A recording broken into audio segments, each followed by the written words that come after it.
In Nigeria, counting is underway after a lengthy voting process for the country's state governors. And reports say gunfire and ballot box thefts may have led to low voter turnout. Yvonne Ndege is now in Kano in northern Nigeria. She joins us live. Yvonne, a lot of challenges facing the officials who've organized these elections. How significant, how serious was the violence?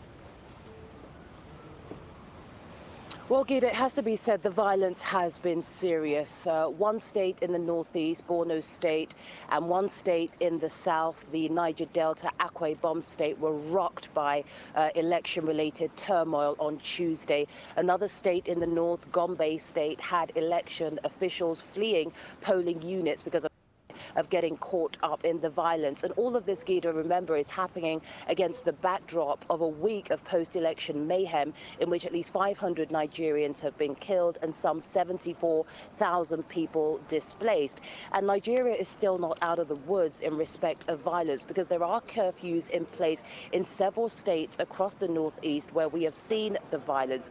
In particular, we have a curfew in Kaduna State which violence, and here in Kano State there is still a nighttime curfew. Now, in respect of the governorship elections, we're still waiting for those results to start trickling in. We expect them to start trickling in today, and the security forces, meaning the Nigerian military and police, are poised to deal and to clamp down on any chaos or violence that might erupt. Gita, in this state, it's a fiercely contested election between Goodluck Jonathan, the president's party, that's the People's Democratic Party, and the opposition, that's the Congress for Progressive Change Party, and that's led by Muhammadu Buhari, who lost last week's election, presidential election. So that there is a fear that there could be a violent face-off between supporters of the ruling party in this state and the opposition. Security forces are out in big numbers all over Kano State and other states in Nigeria.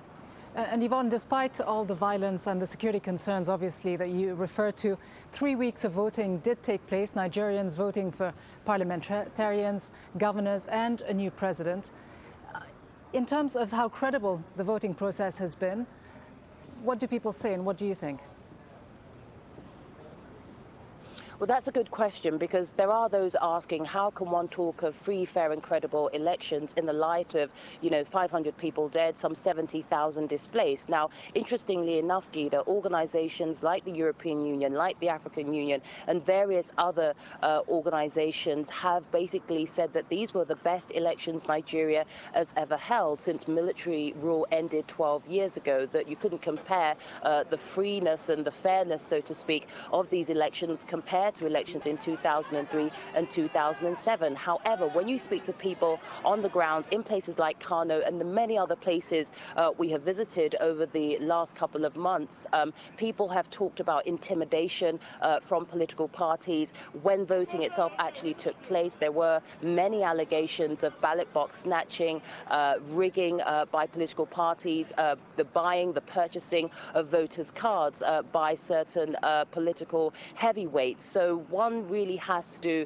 look at both sides of the argument and conclude that though this has been progress in terms of stabilizing and improving democratic rule in Nigeria, clearly there have been some serious mishaps. Now, the Independent National Electoral Commission, those in charge of organizing this election, have promised to look into any claims, any allegations of electoral fraud, and President Goodluck Jonathan has promised a judicial inquiry into the deadly unrest that we've seen.